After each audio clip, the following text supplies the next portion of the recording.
أعوذ بالله من الشيطان الرجيم. بسم الله الرحمن الرحيم.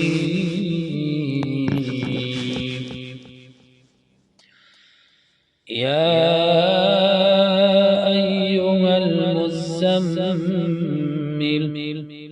قم الليل إلا قليلا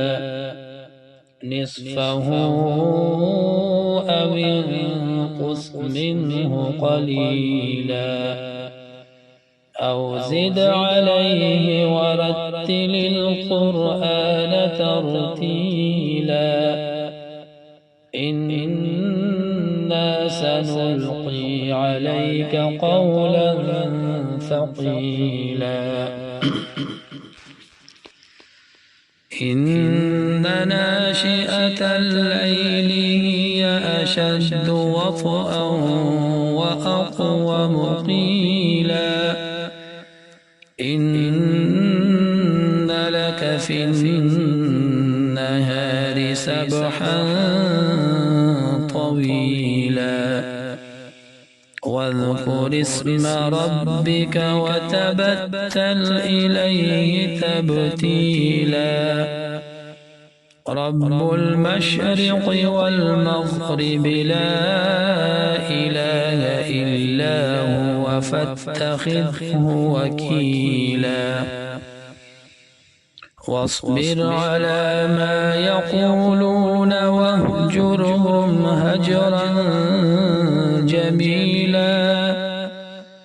وذرني والمكذبين أولي النعمة ومهلهم قليلا إن لدينا أنكالا وجحيما وطعاما ذا غصة وعذابا أليما يوم ترجف الأرض والجبال وكانت الجبال كثيبا مهيلا إنا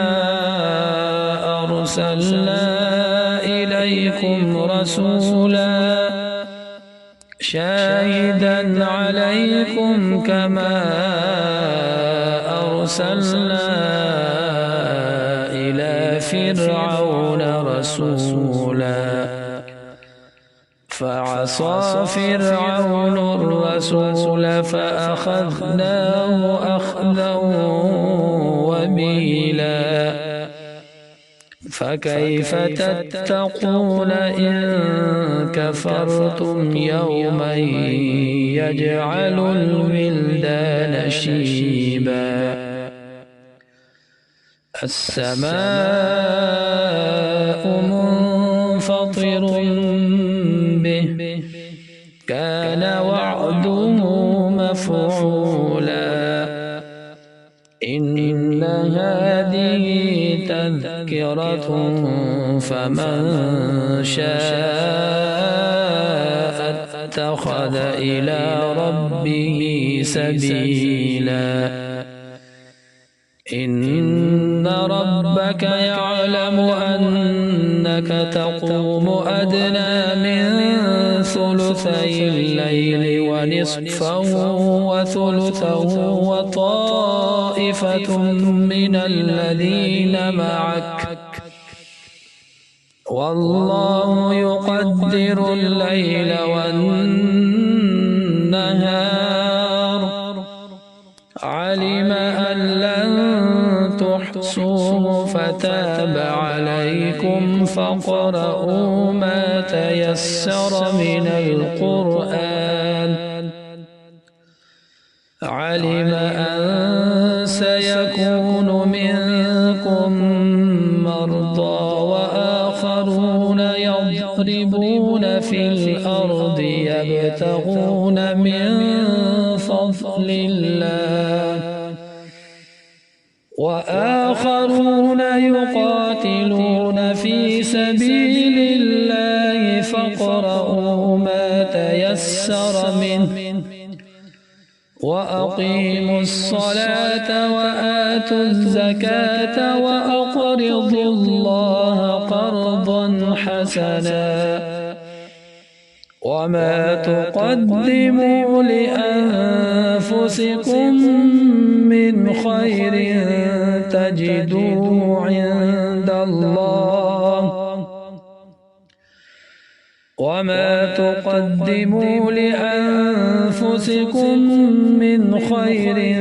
تجدوه عند الله هو خيرا وأعظم أجرا واستغفروا الله